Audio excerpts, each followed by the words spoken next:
Bam. How are you?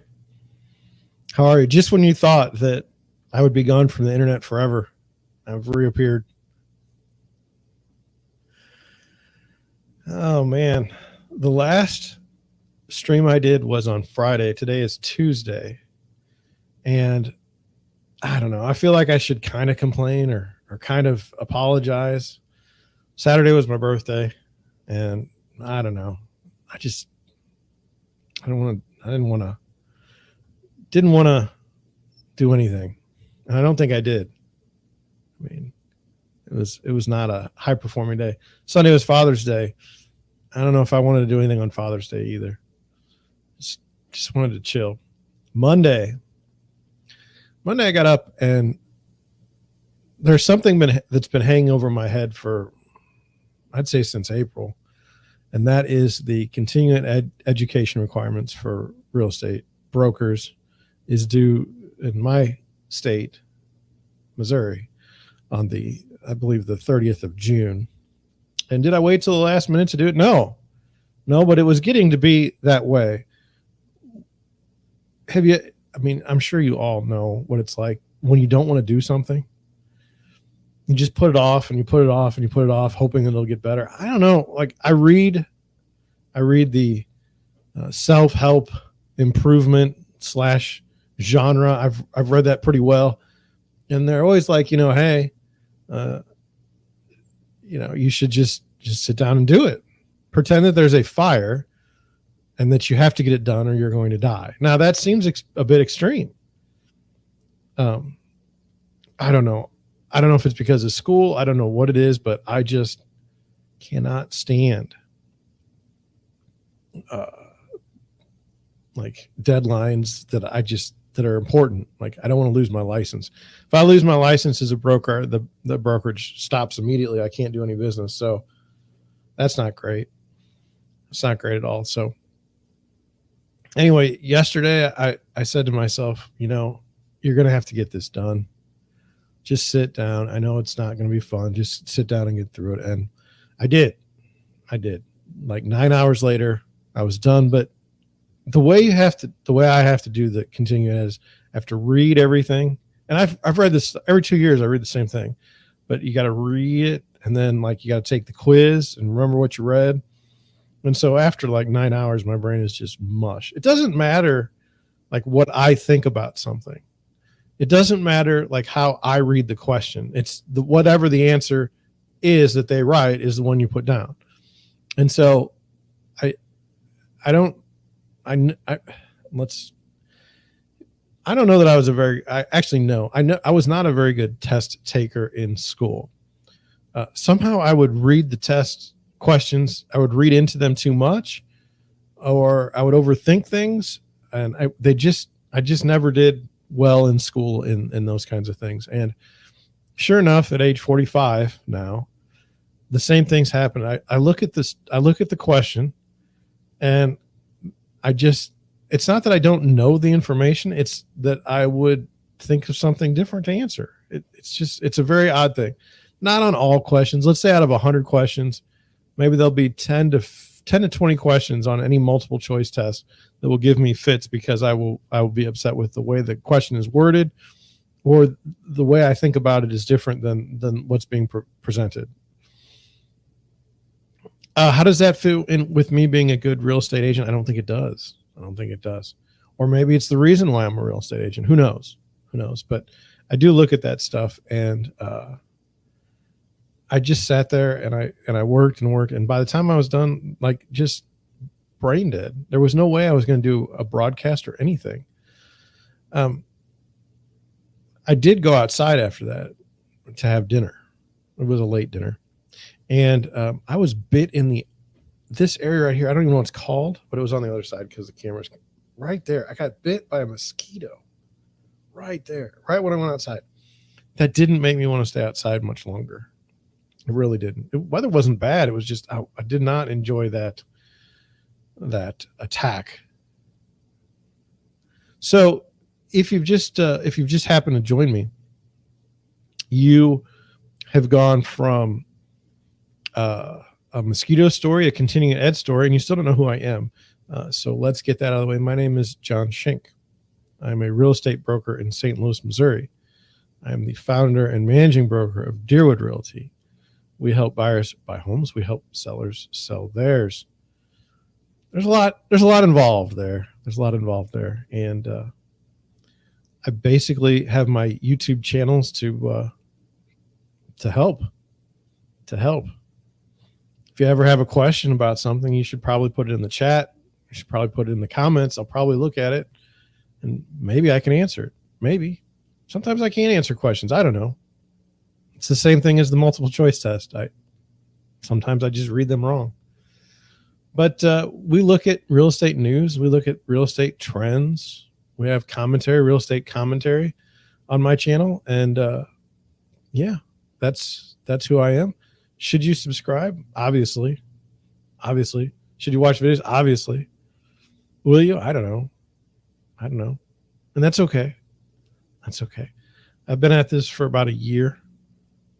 Did not have instant success. That did not happen. May never happen, but I just feel like it's important to get my voice out there because I see things in the media that's just not criticizing all media, just kind of, I see stuff in the real estate world that's wild. And I think that there's a space there that we can discuss things. And so that's what I hope to do. I'm running into a spot today, and I just put it out there as like, I'm blown away by this particular house. Let me try and explain it to you. So I have buyers that'll call me daily, text me, send me listings and say, hey, can we go see this? Can we go see that? Absolutely. Or what do you think of this? I give them my opinion. I had a text on Sunday, which was Father's Day. I got a text that says, hey, what do you think of this house? I said, here's the things I think about it. And then, so I didn't hear anything back. It wasn't a no. It was just, you asked me what I thought and here's what I think. Monday, got to talking again to the buyer and I said, do you want to go see it? Like we could go do that. And then they're like, yeah, sure. And so I went to schedule an appointment. It doesn't allow overlapping appointments, so I couldn't show the house. So I had to schedule it for today. Now the house has been active since Saturday. My buyer saw it on Sunday. I've been spending the whole day thinking that house is not going to be active by the time we go see it. And I don't know. I checked at noon. It's still active. So tonight I'll be showing a house unless it's canceled. Now, sometimes the showing such situation, it doesn't work out right. So sometimes I can be en route to a property and the thing goes sold. And then I'll either get a notice or I won't. I don't always get a notice when something goes pending. So one of the biggest failures that I've ever had is I had a listing that I went pending and some agents wanted to see it and it didn't give them a notice. And I felt terrible about that. I should have personally texted him. So from now on, if I know someone's got a showing set up, then I will definitely let them know ahead so they don't waste their time or their buyer's time. Strange time in the real estate market. About 2 weeks ago, maybe a week ago. I don't know. Time flies. Yes, 2 weeks, like last weekend, starting Monday, Tuesday, last weekend and then Monday, Tuesday. I had two offers. One we lost. We didn't get it in on time, which was weird. And I went over that in one of my previous videos. The other one we lost, we were outbid. And so when people tell you that the market is dying, when people are telling you that the market is no good, I mean, in Missouri, in St. Louis, certain houses, you're still getting significant offers. Will that continue? I don't know. I sense a shift, but I can't prove it. And especially because I've written these offers and, I've written the offers and if they'd gone through, maybe I would have believed it. Oddly enough, one house where we were going to put an offer, that house just came active. It's been a week. It's Tuesday, and I don't know what the reason was for them to back out. It was a nice house. My buyers just didn't like it. And one of the things, I think that is important is, say we were in the hottest market ever. I mean, in my opinion, it was so seller dominated, and still we are a little bit. But how do I put it?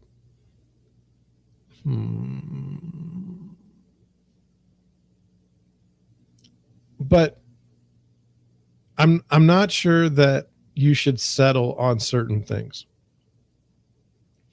So the thinking goes, hey, maybe we'll just buy a house that's not what we really like, but we're only going to live here for a little while and then we'll move. I'm not very comfortable with that logic.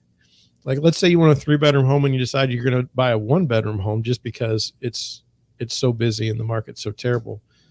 I don't know that's a good strategy. By the time you pay, at the end of the day, by the time you end up paying fees, commissions, fix up the house, make it yours, I don't know if that's worth it. I don't know.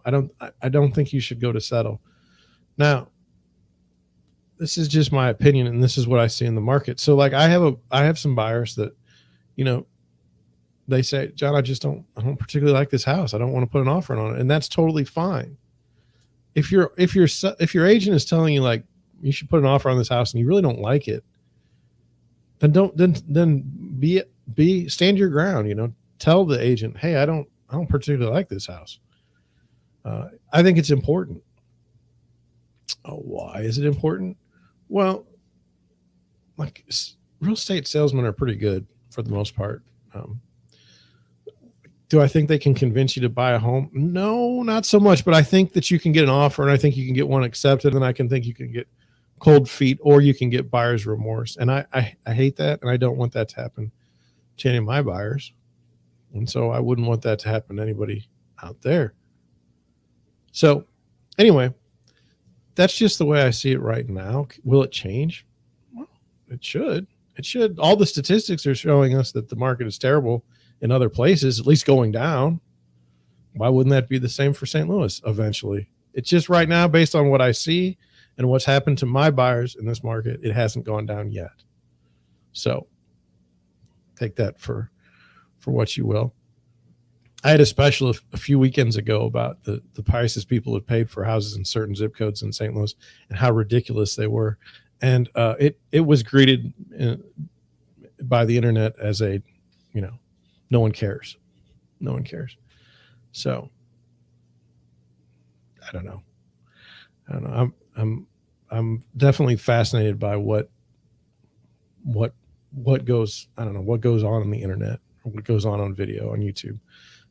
The things people like, and then the things people don't like, and then even just getting yourself out there to enough people. It's wild. If I have a YouTube short, I can normally break out of my little bubble, but if not, it's no good, no bueno. I think my video gets seen by like 10 people. So anyway, let's get on to stuff. I don't know. I'm going to scratch my nose. I don't know. Like, I've been playing around with formats. I've been playing around with stuff like that. And now I just want to see how it goes. So this article is in Google Trends. This is something that I saw today that I thought was interesting. I thought we should talk about it. And so let me do this. I might do it this way today.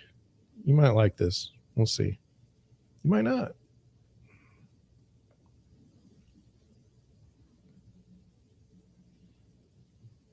Oh, yeah. Here. Can you see it? Like that. That looks pretty sharp. I kind of like this, but I also kind of like this. I also like this. Well, that's not what I want. Let's try this. I don't know if this is going to work for today, but if it's, I'll check on my screen later today. We're going to run it like this and see how it goes. If you don't like it, that's totally cool. Let me know in the comments, or send me an email, or do whatever you need to do so that I know that this is terrible. But I want to try this. I want to try this today for a little bit. Let's try it for the first article. Here we go. It says video conferencing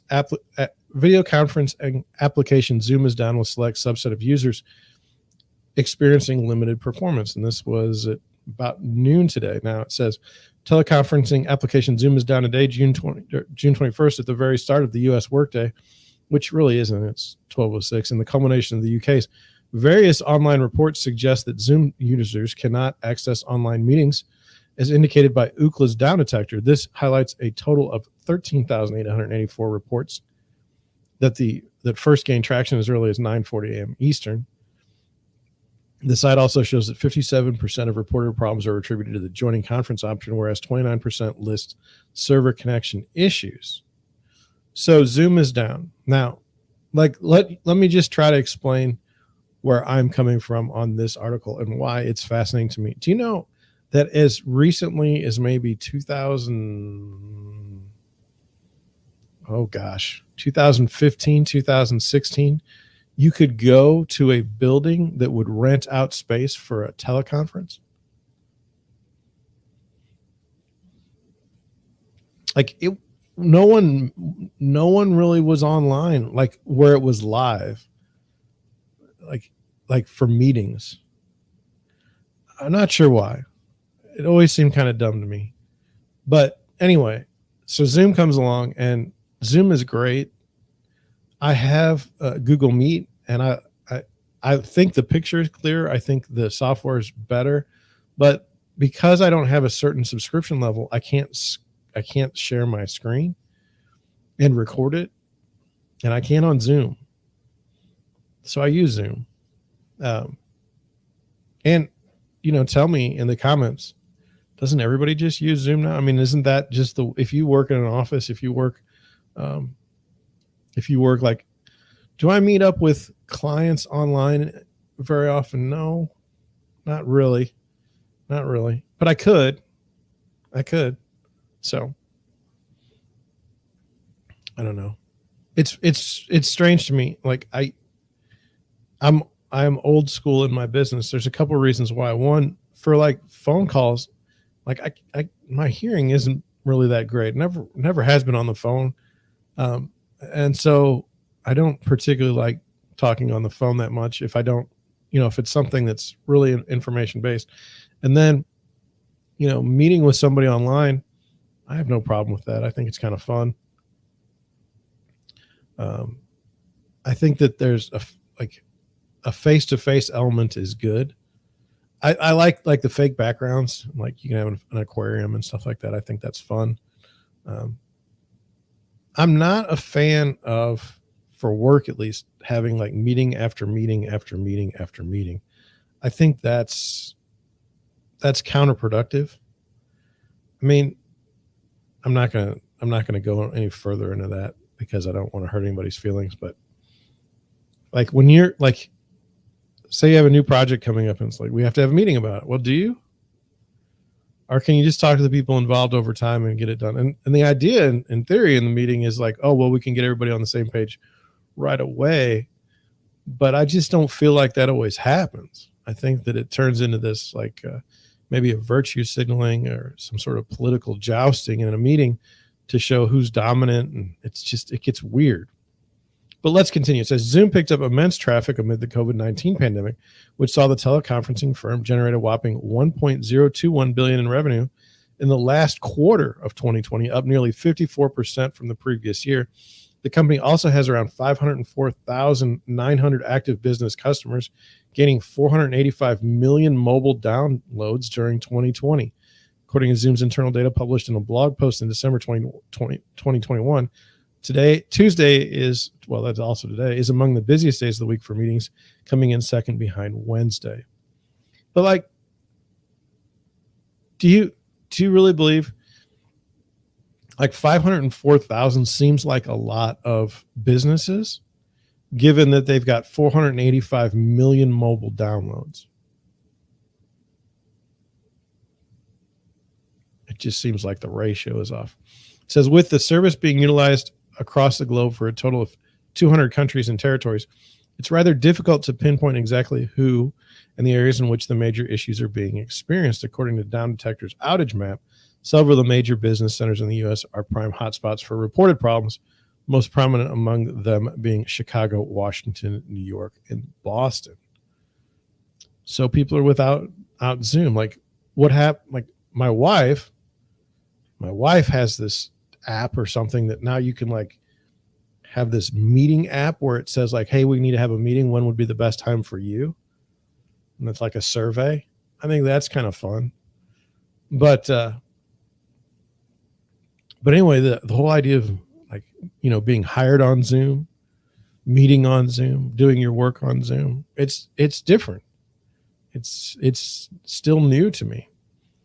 With its own status page, Zoom itself confirms the problem is stemming from a supposed intermittent login issues to the core Zoominator platform or Zoom Info platform and API services.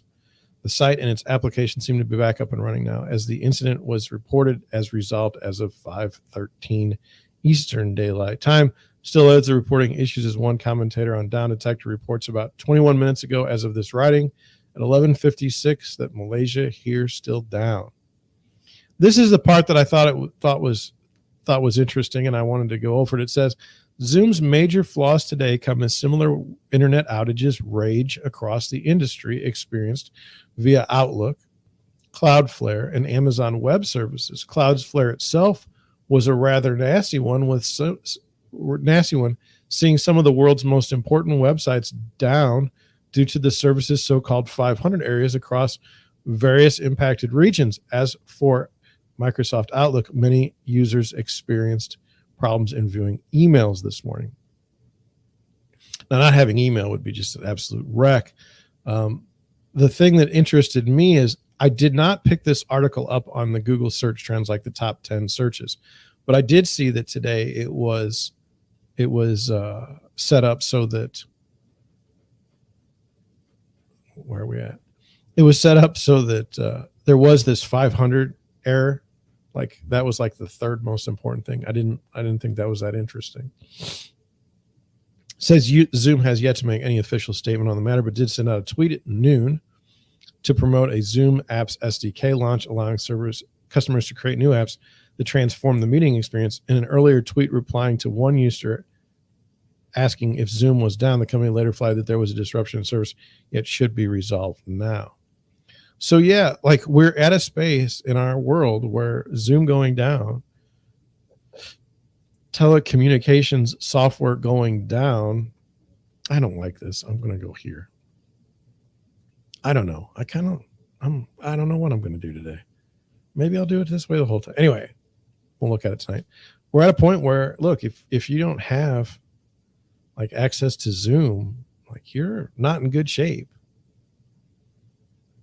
Again, I kind of like Google Meets. If they would just fix the darn, I want to be able to record, because how I use it, I mean, I'll show somebody how to do something, and then, share my screen. Here's how I do it. Send it to them. Then they can play it back and look, oh, this is how I do it. On, like, when I meet with buyers and sellers online, I don't particularly need to use Zoom, but what I found is people are used to it now. Like, it's just become the place to go. I mean, just because Google has a product doesn't mean that people want to use it. I thought that was kind of interesting. They've just taken over. Like, this is the one. There's other teleconferencing software out there, but everyone goes to Zoom. It's like, let's have a Zoom meeting. Oh my gosh, look at that. My whole thing is gone. That's not good. All right. So since that's that way, let's go on to something else here. I wanted to talk about, this is Deerwood Realty. I wanted to show you, I need to work on something there, but anyway. Wanted to show you mortgage rates, 6.07. Now, what we learned last week is that, look, when you have mortgage rates, like, people kind of look at it as a weekly average. And so the stories towards the end of last week were the week before's interest rate or mortgage rates were the worst, increase since 1980. But they were coming in at like 5.78, 5.79%, I believe. Now we're up in the sixes, and I think this week we're going to average at 6%. based on what I see. Now, is that going to be across the United States? I don't know. One of the things that I think you should pay attention to when looking for a mortgage, when you're shopping for a mortgage, what I've found to be kind of, I don't know how to explain it. Kind of weird is, so you go and you get a mortgage quote from a lender, okay, but then you don't go buy a house for like 3 months. That quote that you got means nothing. If you chose that quote over some other agent that day, some other loan officer, like because of the rate only, what are you doing? Like, the rate is a component of the lending process. It's not the only part, though. What if somebody gives you a teaser rate that you can't possibly get? Now you chose somebody who's lying to you and can't deliver. So that's not good. And then for people that are worried about fees, maybe that is where you should be putting your money. Like, hey, I don't want to pay a lot of fees for this, like extra fees. I'm okay with you making some money, but I don't like to be just raked over the coals. I don't know if you can use that anymore. There's so many things you can't say that's appropriate. Totally fine. But anyway, that's my question to you. Like, you don't want to pay a lot of fees, but you can't really particularly worry about the rate. What if it's just somebody you get along with? Could that be the reason why you chose your lender? Maybe a real estate agent referred you to a lender, said, hey, I do pretty good business with so-and-so. Maybe you should use them. Then what if the person is terrible? Does that have a bad reflection on your real estate agent? I think it should. I have 2 lenders. I used to have 3 lenders. There's thousands of lenders in a particular area. I mean, it's not, there's thousands of real estate agents. So, if someone gives you a referral, maybe that's the way to go. I have difficulty with online mortgage companies. Some of the bigger ones, they don't particularly act too responsive. And I feel like they charge more in fees, to be quite honest with you. I mean, they advertise all the time. How do you think that money is generated? It's through the fees that you would pay more so than someone else. My opinion. Welcome to say I'm wrong. I'm going to argue what is real and what isn't real. I wanted to go over now some articles. I thought they were fun. It's kind of where I spend most of my energy, real estate news and the like. And I don't know if you saw this one here. Woman accused of taking $500,000 from an HOA, investigators say. She's accused. Okay, so we don't know. It says a woman is accused of stealing nearly $500,000 in unauthorized bonus and vacation payments from a homeowners association in Georgia. According to the Georgia Bureau of Investigation, the woman was arrested and charged with theft. Authorities say she was the property manager of a homeowners association and oversaw the bank account for the HOA. She was responsible for accepting payments, paying bills, and making deposits. According to the Georgia Bureau of Investigation, board members discovered a discrepancy within the bank account totaling more than $189,000. An investigation revealed that in addition to her yearly salary, she wrote herself unauthorized checks totaling approximately $498,815, claiming them to be for bonuses and vacation pay between January 15th and 21st. Now, my thing, I'm gonna go back here. The world is a wild place. The world is full of absurdity. This I know at age 45. I didn't believe it at age 21. People probably go through their whole life and think that everything is rational and there's always, some sort of logic behind something. But what I find interesting about this story is that people hate HOAs. Okay. I know people hate HOAs because I'll get buyers that'll say, I don't want to live in an HOA because they're tyrants. Okay. Other people love HOAs. They say, I love my HOA. I live in an HOA, and I mean, they don't bother me ever. They just don't. They're not that way. Maybe it'll be that way someday, and maybe that'll make me want to leave. But right now, they're great. No issues. But people that generally like HOAs tend to believe that everything will be on the up and up with their HOA. And I think that's a faulty premise, because as this story illustrates, the HOA is run by people who can be just as corrupt as anyone else. Like, politicians don't have the iron grip on corruption that you might think. There are plenty of other people that are full of corruption. I swear. This bug just came and attacked me. Do you understand? Like, I've been sitting at my desk for 2 days. Not in a row, but I mean, the bug disappeared. Haven't seen the bug since Thursday of last week. Today, when I'm doing a wonderful little discussion, bug flies right in my face. What are the odds? Anyway, yeah, politicians don't have a grip on, an iron lock grip on. God, I hate the bug. The bug just irritates me to no end. Anyway, I want to kill it, but it's fast. Yeah, politicians don't have the iron lock or grip on corruption. HOAs, people, any business, there can be corruption. And certainly with an HOA, I mean, think about that. To be able to even steal that much money, that's crazy. That's how much money's coming into that HOA. There's much more money coming in the HOA than that she can skim off the top and people not notice for 8 years. I don't know. Now, one thing I thought was, I wanted to go over with you in relation to this is just something that happened to me over the last couple of days. And that is, I had a buyer that sent me a listing and said, hey, can we look into this? And I said, sure. And it was a unit. It was a condo.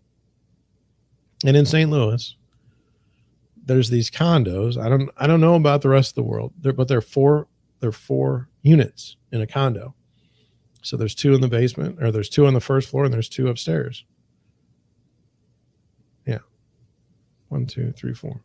Yeah. 4. So there's 4 people in a condo. Okay. And the condo is its own building. So there may be like 30 buildings of 4-unit condos each, but they're not related to each other. They don't manage their affairs the same. And so what you get is, for this particular condo association, you have to have a majority to get an approval to do anything. This condo ended up having to replace, or they voted to get the roof replaced. Okay. Well, because there's only 4 units, the roof replacement was pretty expensive. And so now they all have to pay a special assessment to get this roof fixed. And my buyer was saying, man, they have a huge assessment. And I was saying, I agree, it's a huge assessment, but there's only 4 people. There's only 4 units, so they can't spread the cost of repairs out over a long way. I mean, what happens when you need to get tuck pointing done? It's not a good situation. What happens if you need painting done? You're gonna pay with the rest. And then what happens if 50% of the people, if you're deadlocked, what do you do? It's just tough. I like the units, and the unit went under contract within 10 minutes. It's right. It's in an awesome location. But in this case, the homeowner's expenses are high. The condo association is high, but it's because of the size of the building and what they're doing. A duplex would be something similar if no one owned it. Most of the time, private owners own a duplex, so you don't run into that issue. They get stuck paying for everything. Moving on, I don't want to hit the wrong. It didn't work. Oh, do I just have to go there? Okay. All right. Let's go on to a different article. So I don't know if this is going to, Star Tribune, you're not very nice. You let me do things one day and then not another. See if it lets me do it here. No, it's not going to. Anyway, it says, I'll just do the headline. It says, more Minnesota home buyers are skipping an inspection, but should they? Let's talk about that. Let's do this here. Goodness, got all kinds of stuff going on. So I can go through the article. I read it. And it's the profile of a young woman that has purchased her first home, but she did not have an inspection done. I believe that's how it went. And so the question is home buyers waiving their inspections, but should they? I don't believe you should. I don't believe you should. And I mean that with all sincerity. Will that keep me from getting a house for my buyer if I suggest that to them? Maybe. But the idea of buying something without any sort of inspections, like I spent maybe 8 to 10 years in construction, residential construction. I have a pretty good idea how things are supposed to go together, things to look out for. But I don't declare myself an expert. I certainly understand the process though of when you go buy a home. I mean, a lot of people are looking at the wrong things. Like you should be looking at things that are going to cost you money in the future. So like, maybe you should pay attention to the HVAC system, the heating, ventilation, and air conditioning system. Maybe if it's from 1970, like when you're looking at the house, you should look at that. Maybe you should look at the condition of the roof. Don't just assume that the next hail damage will allow you to get a new roof on your insurance for free. Maybe you should look at things outside. Like maybe you should look at retaining walls. If they're falling over, that's an indication, one, that the first retaining wall didn't work, and number two, it's going to cost you quite a bit of money to fix the new one. And what is there any sort of guarantee that you're going to fix it right, considering the first one failed? So many people, like, I think it's fair to look at the age of the kitchen. It's fair to look at the age of the bathroom.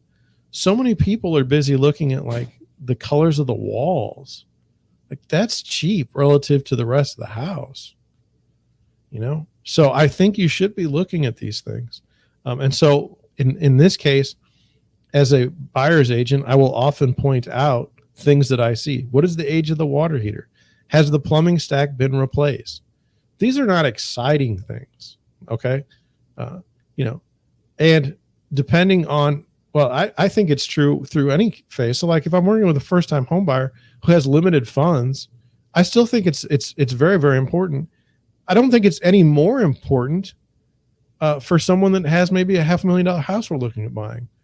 They still should be paying attention to these things, these issues of deferred maintenance, because they cost money, and no one likes to. I haven't met anybody that likes to spend money on things like sewer stacks. Like I've never met someone in my life that says, "Hey, I just had my sewer stack replaced," and everyone's like, "Oh, that's so wonderful." Never happened. I mean, maybe it will, but it's something to look out for when you're looking to buy a house. I mean, when has it been replaced? Does it need to be replaced? If it's PVC, it probably doesn't. So my role then is to point these things out. It's not though an inspection item. So as an example, we can see a kitchen that's very dated, like from the 60s. Okay. But we don't get into, is there mold under the cabinets?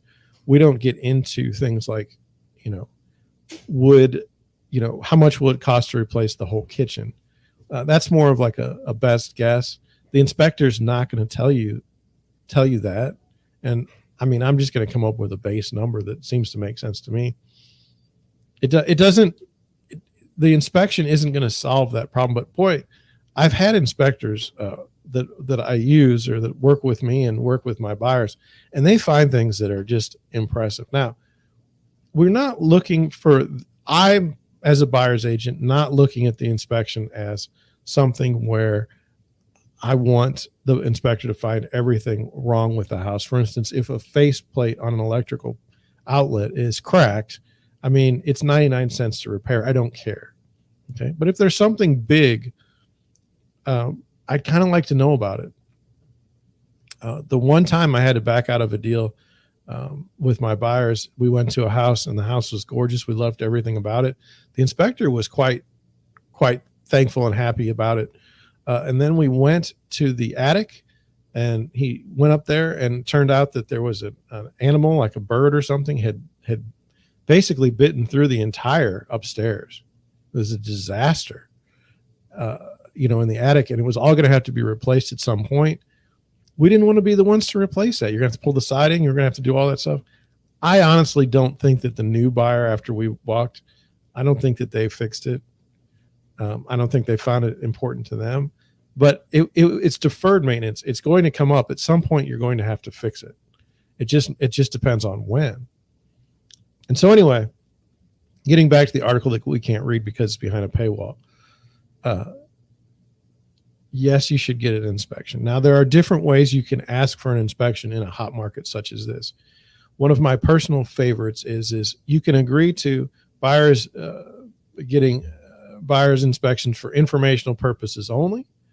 Buyers getting inspections, but will cap any repairs at like $5,000. So that means if any one item they see, like it's going to cost more than $5,000, then we need to talk about it.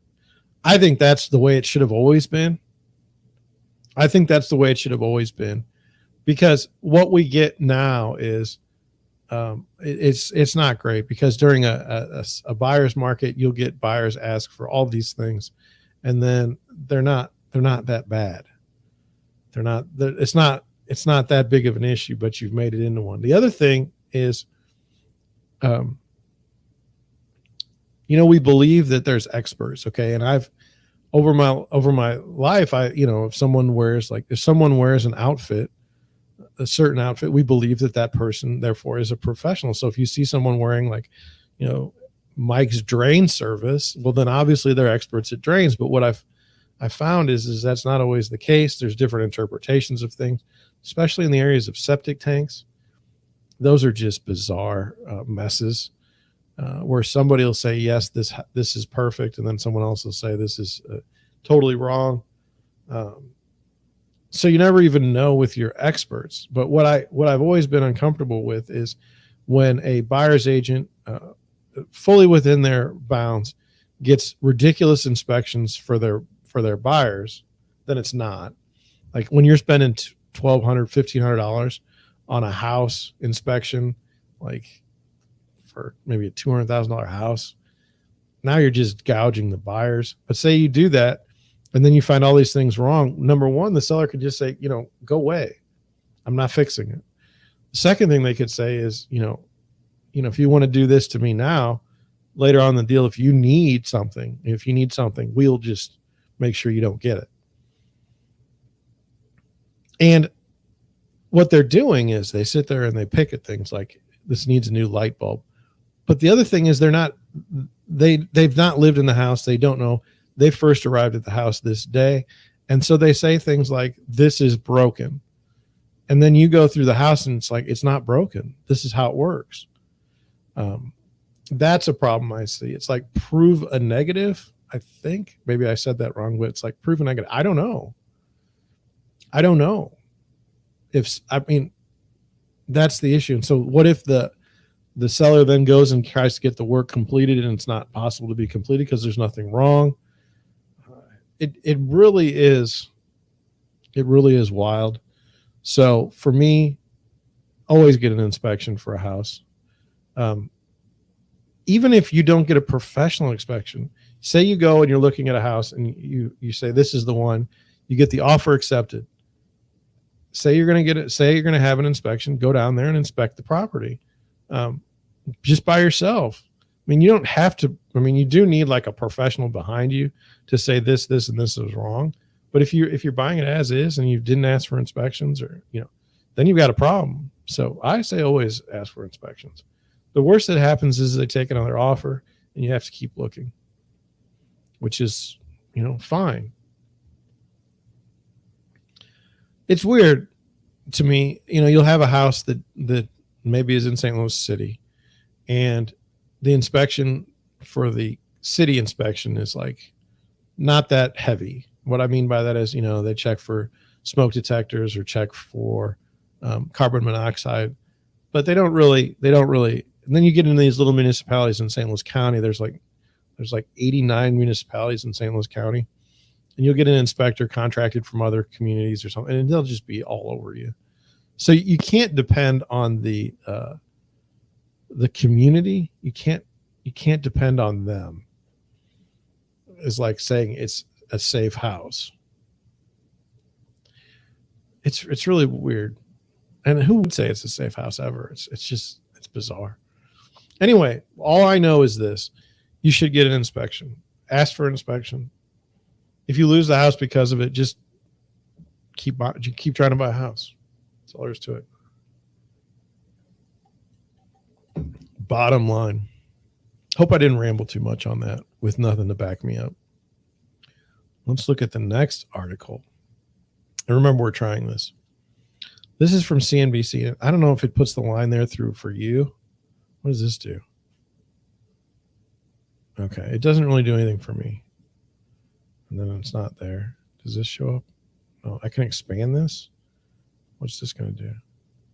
Oh, that's really bad. On my end, I'm like huge. So here. Oh, God.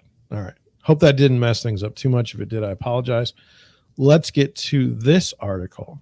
It says, here's how to fight a higher than expected property tax bill. This is something I wanted to talk about because I don't think people realize, they don't see it coming. So I'm here to warn you. Look, house prices have gone up like 40% or 30% in the past year and a half. Okay.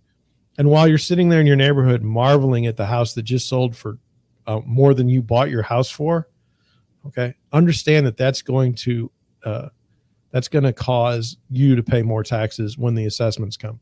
In St. Louis County, I don't know if it's the whole state, I just know in the county, it's every 2 years. So the assessment in 2 years we just went through an assessment. It's going to be wicked. We're going to get hit with huge tax obligations. This is one of the things I'm concerned about for new home buyers at this time. They're basing their purchase off of taxes that were collected last year, and those are going to go up. So if your budget is tight as it is, now these property taxes hit you, you're going to really, really get whacked. And I don't see the government. I mean, this is me. A local government isn't going to say, like, they're not going to, you know how they want to charge like the oil companies windfall profits tax because they're taking advantage of a situation. That's what they say. I don't have a dog in that fight. But you notice we never, ever do windfall profits for like communities, like windfall taxation, like windfall taxation. Like you're not allowed to collect more than X in any given year because the numbers are going to be phenomenal. They'll be able to buy all kinds of, they'll be able to spend your money for all kinds of things. So and here's how it's going. It says, here's how to fight a higher than expected property bill. You're going to see more articles about this kind of stuff. And not as a complaint. I mean, just get ready for it. And so it says, I believe in St. Louis County, and I don't want to misreport this, property taxes were already getting ridiculous the way they were doing it. And the person in charge, the assessor, I think quit. And then they had a new guy or girl, I don't know. But that's the way I think it went. Who knows? It says, if your home's value ballooned during the COVID pandemic, there may be ways to fight a higher than expected property tax bill, according to experts. It says typically there's a window to try to appeal your property assessment, which may lower the estimate and reduce how much you owe. And certain homeowners, such as low-income seniors, disabled homeowners, veterans, or surviving spouses, may qualify for tax exemptions. Interesting. It says, so if the value of your home ballooned during the pandemic, you may receive an inflated property tax assessment in the mail. There are ways, however, to combat a higher bill, experts say. Yes, you can combat. You can combat that. But it doesn't mean it doesn't mean you're going to win. It says, despite double-digit growth in single-family home prices, property taxes only increased by 1.8% in 2021, with an average payment of $3,785 annually, according to a report from Adam, a real estate data analysis firm. The discrepancy may reflect the lag in property tax assessments with the schedule for new estimates varying by location. That's what I believe is happening. Wayne Cohen, a law professor at George Washington University School of Law, explained that homeowners may be seeing assessments from 6 to 12 months prior, which may be higher than their home's current market value. However, you can try to appeal the assessment, which may lower your home's estimated value for future taxes, possibly saving hundreds or thousands of dollars annually. The odds of an individual property owner getting some adjustment are pretty high, but there's potential for the change to go in either direction. Fewer than 5% of homeowners push back on property tax assessments, despite many having success, according to the National Taxpayers Union Foundation. Well, that's interesting. It's like, how would you fight back? And you would bring comps. Well, how would you get comps? Would you call a realtor? Well, why are they giving you comps for free? Then you go to like maybe Zestimates, like Zillow estimates. I mean, it's tough if you're a single person. Like, we used to get assessments. My parents used to be so mad. They would get assessments for a neighborhood that's like 2 miles away in a totally different construction. I mean, like, not really relevant, but the assessors didn't have good data, I guess, or, I don't know. It says, appealing an assessment, your property tax assessment letter may include an explanation of the appeals process, which varies by jurisdiction, including how long you have to respond, which may be less time than inspected. Now, so like a lot of people, what's funny? Oh, my taxes are too high. Then the assessor says, okay, well, let me schedule an appointment for you to come in, and we'll come in and we'll look at your house and we can compare it with others and maybe get a better assessment for you. Like, wait a minute, I don't want you looking at my house. So you just can't win. You just can't win. It says, after you get the letter, experts suggest you check it for errors, including the address, square footage of your home, and the number and types of rooms. Assessing these values and administrating a property tax system is just a massive undertaking. So mistakes are bound to happen. Yeah, I mean, if they have the wrong address, I mean, I think that's reasonable. Like, hey, this isn't even the address to my house. The local tax office may base your assessment on similar homes that recently sold in your area without visiting the property or seeing the interior, but they didn't see the home's defects, like a leaky roof or a basement that floods. The appeals process is pretty straightforward, Cohen said, but you may hire a professional appraiser to support your case, which may pay off for higher value homes. Now, here's my thing. If an appraisal comes in at $500, okay, and you're not going to save $500 from the assessment,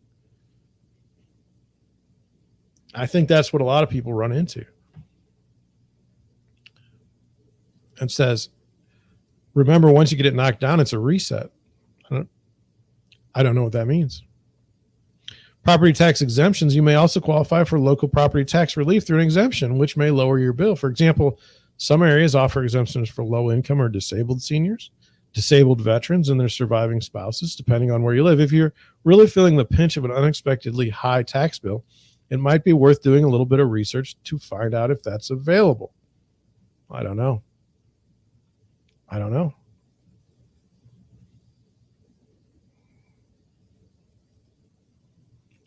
I mean, you can try. I've had people ask me for comps. It's kind of like, I'm not really getting any money for this. I don't know that I want to be involved. I mean, my job is to help buy and sell houses. You may say, well, that's weird. I understand what you're thinking. Would I use my own comps to go against? I don't know. It's a bad deal. It's coming. Just know, everywhere across the United States. And then what you should do is say, well, here's what gets me is there's this concept of like sticky prices. So whenever you see an appraisal, whenever you see the houses they chose in the county, like for me, okay, I can find like 10 houses that were like foreclosures. Say, well, those don't count. All right. Those high taxes, those high values, they seem to stay. Like during the 2007 debacle, 2008, 2009 housing crisis, hey man, the property down there just sold for like $50,000 less than my house. Tax says, oh, well, we'll knock $20 off your bill. Didn't make any sense. Didn't make any sense. So it's all rigged against you. The sooner you realize that, the sooner we can rise up and fight against it. I don't know exactly how. I'll leave that to you. Put it in the comments. Put it in the chat. Whatever. Let's continue. Oh, I hit the wrong button. Okay, this is from Redfin. I'm going to leave everything else. This is going to be the last article of the day. It says, investor home purchases slump 17% from pandemic peak as interest rates rise. I don't believe that's true. And I don't believe that this is true. Now,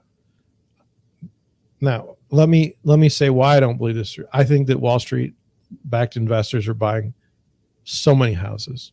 And I think they're the cause for so much of the ridiculousness in the housing market. Okay? That you're not going to convince me with this article. I don't care. And I even trust Redfin's news marketing wing. They're very good at it. And second, when these Wall Street companies they have unlimited access to unlimited funds. You really think that if interest rates rise, they're like, oh my God, I'm going to have to pay a little more for a house. They're buying houses left and right. They don't care. But if it was 10%, they wouldn't care. This is my opinion. It says, I'm not going to do that. I'm not going to read this because I want to get into the, let me see if you're even seeing it. Okay. Just double checking. It says surging borrowing costs and home prices prompted real estate investors to pump the brakes in the first quarter. Many are hoping prices will drop so can get better deals. I don't think that's true. And as when you say so can get better deals, that's in the article. I'm quoting it directly. It's not my words. It's theirs. Don't make fun of me. I mean, I do have trouble reading. I do understand that, but that's not me. Still, investors bought a record 20% of homes sold in metros tracked by Redfin as the slowdown in home buying nationwide allowed them to continue growing their market share. That's just the deal here. They don't care. 20% of all the homes sold are going to investors. Like this is a slow moving train wreck, but whatever. Investor purchases of high and mid price homes decline, but purchases of low high priced homes increased. Investor purchases of single family homes dropped more than purchases of condos, townhomes, and multifamily units. But the single family housing market remains the most popular property type among investors. Now, I don't have a problem with fix and flips. I mean, I don't particularly recommend my buyers purchase one because of all kinds of reasons we can talk about at some point.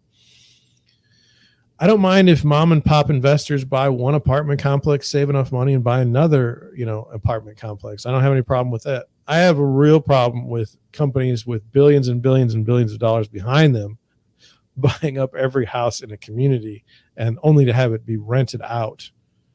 I find that to be very, very bad. So, anyway, I just wanted to go over that. It says investor purchases of single family homes drop more than, okay. So I also don't care. Like if you want to buy, I got to do this real quick. I'm sorry.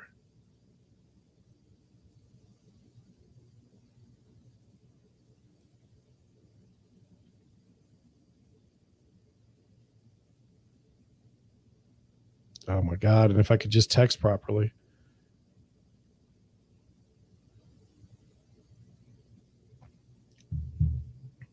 It says, I don't care if somebody bought like one house or two houses or five houses or 10 houses.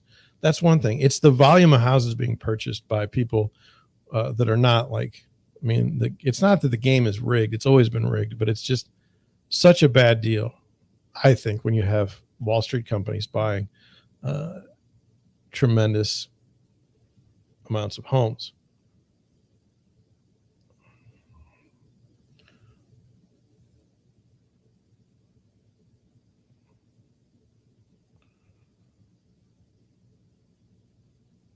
I don't know. Should I have gone in like the closed window, like leave the chat for a minute? I don't know. Let's see if that button even exists. Like, do I have it? If I do this, I just wanted to see if I could do it. Okay, here I am. All right.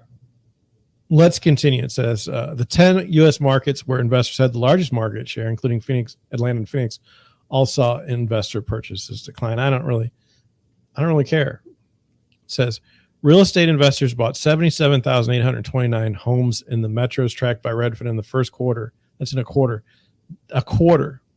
down 11.5% from the fourth quarter of 2021 and 16.5% from the third quarter of 2021, when investor purchases hit a record high. On a year-over-year basis, investor purchases were up 30.7%, the smallest annual gain in a year. That's still ridiculous. Still, investors bought up a larger share of America's homes than ever before. They purchased a record 20% of all homes sold in the first quarter, up from 19.2 in one quarter earlier and 15.3 1 year earlier. A decrease in overall home purchases nationwide allowed investors to increase their market share even while purchasing fewer homes. I mean, does that look good to you?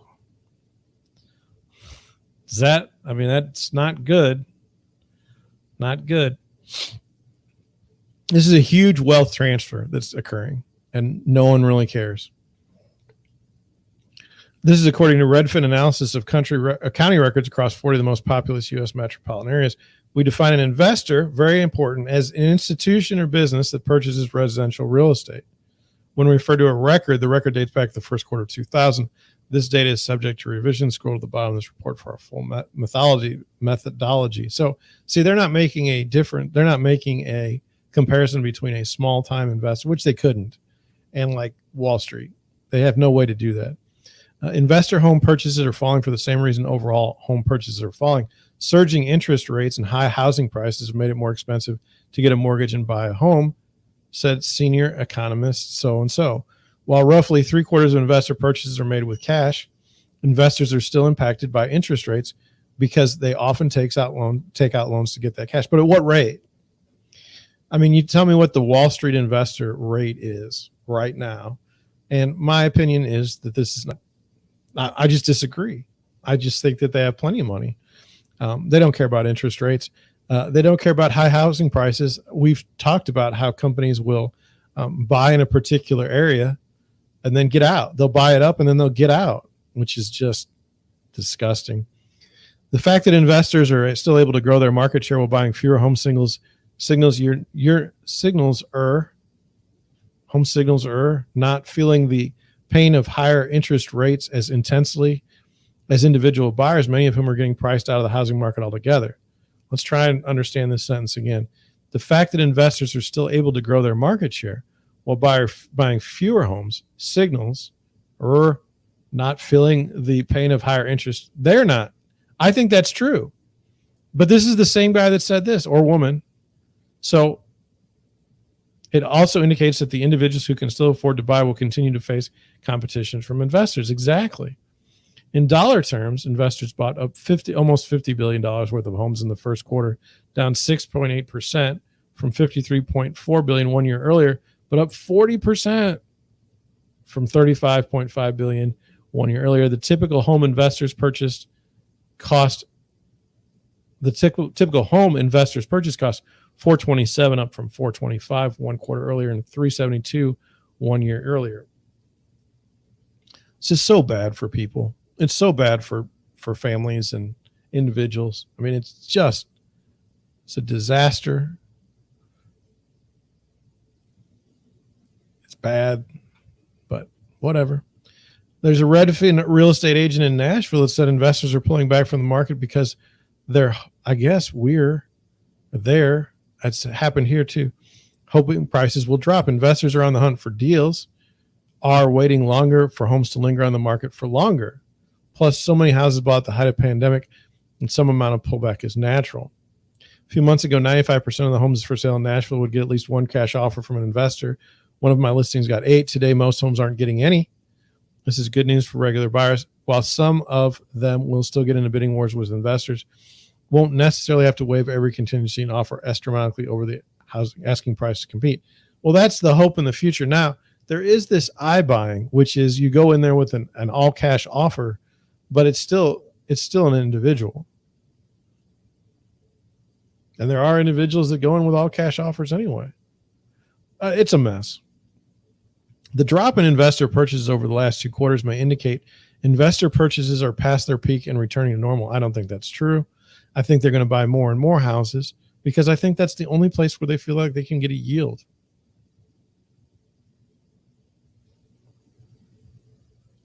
It says, meanwhile, overall home purchases seesawed in typical seasonal fashion. Now it seems investor activity is getting back on track with the market as a whole. While investor purchases have slowed, remain above pre-pandemic levels, in part because investors can rent out the homes and buy and cash in on soaring rents. Demand for rentals is high because there aren't enough homes for sale, and the ones that are for sale are probably prohibitively expensive. That's exactly right. That's exactly right.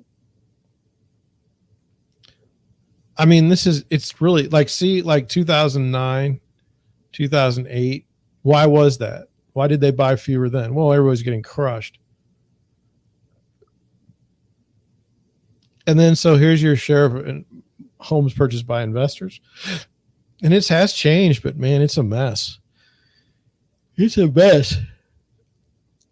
And so I would just say, realize that you're competing with more than just like Mike down the street when you're trying to buy a home. That you're competing what I would call sophisticated investors, in the sense that if they want to buy your house, if they want to buy the house, not a whole lot you can do to stop it, because the seller's going to take the best offer for them. This is not wrong on the seller's behalf. It's not wrong for the seller to take the most money. They can take the least money. They can do whatever they want to. They're the seller. The problem is the investor as the buyer. What do you think about investors buying property? Are you with me? You're like, I don't care if some guys, buying a few, maybe 10, but when you bring Wall Street into it, that causes all kinds of issues. If you're with me like that, then we're together. If not, you tell me why you think that's okay. I mean, are we restricting people's rights to buy? Well, first of all, business isn't a person. Why are they buying single family homes? I mean, I don't care about a fix and flip guy. Buys a house, fixes it, flips it. I don't care. Now, a Wall Street company fixing and flipping houses, a little dicey. Seems like it's not fair, but nothing in life is fair. So why am I looking for that? Let's do one more article. I'm having a good day, a good run. I wanted to get in this article because I think it's ridiculous. I don't know if I hit the X if there's going to do it. This is from Business Insider. It came out June 16th, 2022. I'm a little behind on my articles. I'm sorry. It takes a lot of research for me to do a show, like just to get the articles together, because there's got to be some components to it. One, it has to be somewhat interesting. Two, it has to be a topic we didn't cover like the day before. Like the next articles we're going to read, we're going to put those on tomorrow because they kind of go together. So anyway, let's get into this. Oh my gosh. 3 tips for buying a house sight unseen without regrets, according to homeowners and real estate agents. I personally would never buy a home without seeing it personally. Like physically, I'm sorry. I personally wouldn't buy a house without seeing it physically. I think it's a real mistake to buy a house sight unseen. I know there's an agent that got shot because the buyer from a different state came up during the walkthrough and said, "This is not the house you promised." Shot him. 2021, when journalist, and her husband decided to buy a home in Massachusetts, they soon realized they would have to do it sight unseen. They were 6 hours a day, and in a hot market where buyers have to beat out multiple offers within hours of the home being listed, it wasn't feasible to visit properties. I think that's fair. 5 unsuccessful offers later, they bid on a house they'd only seen on Zillow and in videos taken by their real estate agent. When they actually saw the house, she told Insider she was surprised by it. The ceilings were a little lower than we expected, and one of the bedrooms was smaller than we'd realized. But even after buying a house sight unseen, Selinger doesn't regret it. She said she'd do it again. Well, I wouldn't do it at all. While risky, buying sight unseen became a frequent reality during the pandemic, and it isn't going away. New York real estate. I have buyers, okay, from different states. Some of them are like, I'll fly in. And boy, oh boy, a lot of issues with me. Like I'll have to go see the houses and video them. And it's not the right way to buy a house. I've sold multiple properties in Miami without ever having seen the properties myself, without ever having meeting the seller in person, and having never met the buyer in person. Well, that guy or girl is interesting. These kinds of stories are familiar among realtors operating in a market that, if anything, has only gotten more aggressive since 2020. But with them, these veteran buyers and agents have seen and learned a few things about how to go to purchase a house sight unseen. So, okay, well, it says take advantage of technologies. Zoom and other video chat technologies seem to become a permanent fixture of the real estate market. We talked about this earlier. I mean, people just like to use Zoom. They're good at it. Pre-pandemic, there were some buyers who invested in spec homes and new build developments based only on virtual mock-ups. What changed during the pandemic was that virtual attendance became commonplace in all facets of life. It says when a realtor so-and-so, who's bought and sold houses sight unseen, decided to move from New York to North Carolina, her agent, wow, interesting. This was a realtor, and she moved from New York to North Carolina. Her agent provided a showing via FaceTime, but she heavily relied on Matterport, a 3D modeling platform, to tour a 3D twin of her future home and measure the space for her furniture. Dicey. Since moving to North Carolina, Blue predominantly works with out-of-state clients in the same boat. Okay. Your real estate agent needs to be your most trusted emissary. Absolutely. Especially if you're going to try and buy a house sight unseen. In a virtual showing, the realtor holds the camera. Buyers need to work with someone they trust not to cut eyesores out of the frame. There are also some things that just don't show up on the screen. That's the spec, the type, I always screw this word up. I'm going to say the ratio, but it's not. It's the way things fit in a house, like the sizes. They have to be like, I don't know the word, and I'm not going to, and I know it. I know the word. And for some reason, I always screwed up. Scale. Thank God. I've been fighting to make sure that I remember. The scale of the home matters, and you cannot get the scale of the home in a video on your phone.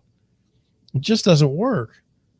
Barry Weiss of Coldwell Banker Seacoast Advantage Realty told Insider he'll do just about anything to give his clients a full taste of what they're buying, short of crawling under the house. Hell, I'll crawl under the house. I beat Barry. With offers going in with non-refundable deposits prior to the full home inspection, our clients are relying on us to check for smells, moisture, mold, paint quality of appliances, even whether the electric outlet works. They may be, and it may be true, but I don't think that's a good thing. When purchasing her 1926 Spanish two-door home in Glendale, California, so instantly you're being told that you can't afford this, she enlisted neighbors and friends. That was weird.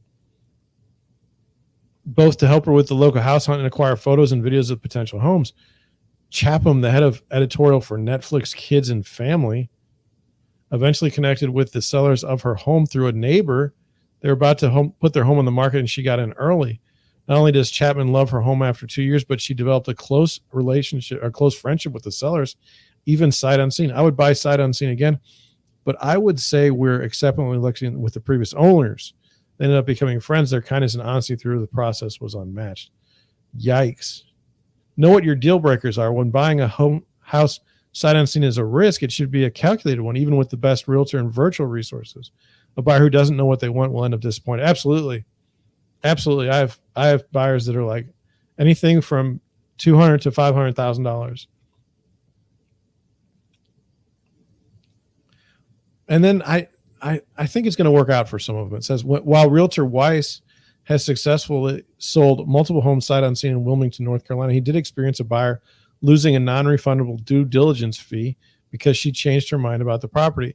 As thorough as we were, she looked at the house on a video after a rainstorm and felt uncomfortable about what might happen during a hurricane.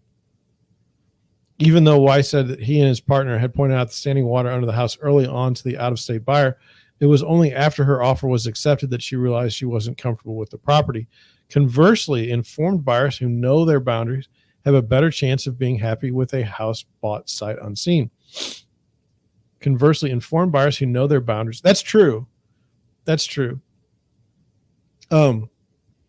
you are a couple and you both have the same ideas about what you want to buy, or at least can work with each other, that's huge. If you're really on a different page, that's not good going into buying. I see that with couples trying to buy a house physically, like when they go see it physically.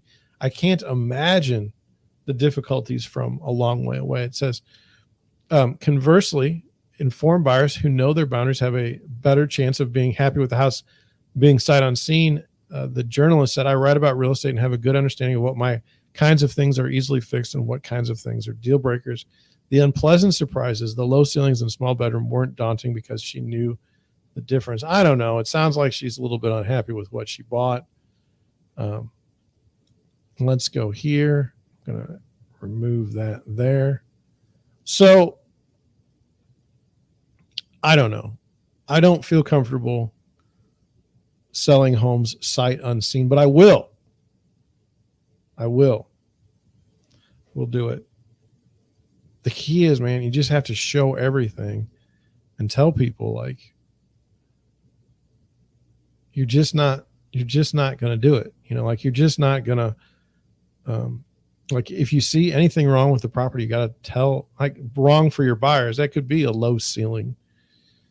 It's going to be, I still think you're better off buying in person. I know some people that went to Arkansas, which is only a couple hours away. They bought something that they saw. And I would prefer that over this any day of the week. Problem is say you come in for a weekend and I show you 5 houses. Maybe that weekend's not the weekend where the houses are good. I'm just putting it out there. It's not a complaint or criticism. I don't think you should buy a house sight unseen. You say, well, what about a new construction? Well, do they have a model available? Might help a little bit. 50% of the properties for the value of the lot. What about the lot? How does that stack up? Is it pointed right at your house? That's never a good sign. I don't know. I'm trying to explain to you that I don't like buying houses sight unseen. I don't. I never will. Whatever happened to the metaverse? Anybody still doing that? It's June 21st, 2022. It was really big. Everyone was going to go to the metaverse and buy all this real estate and they were going to make millions. How's that going? That's sight unseen real estate. That's not even like real estate. Like, you can't physically touch it. I don't know. Well, what did we learn today? Well, what did we learn today? We learned that interest rates are a bit high. Might go higher. Not good. We learned that Zoom was out today. That's not good. We learned that some people will buy a house sight unseen and not be uncomfortable about it. It's not ideal. We learned that investors are still buying a ton of houses. We learned that you could kind of complain about your property taxes, and you might win. And we also learned that just because you're part of an HOA doesn't mean you're free from the trappings of the individual, that you can actually also oftentimes will see theft from those who claim to be enforcing the rules, which is wild. Anyway, that's all I have for you today. I hope you enjoyed the show. I mean, I'd love it if you subscribed. I'd love it if you came to the chat and we could hang. But I also understand, like, look, maybe you're busy. Maybe real estate at 2 p.m. isn't your thing. For that, I just have to say, hey, I understand. I get it. Thank you for watching anyway. If you watch it in the future, and you've watched it this long, you should subscribe. There's no reason why you wouldn't. You're an hour in. Thank you for watching, and I will see you tomorrow. Bye.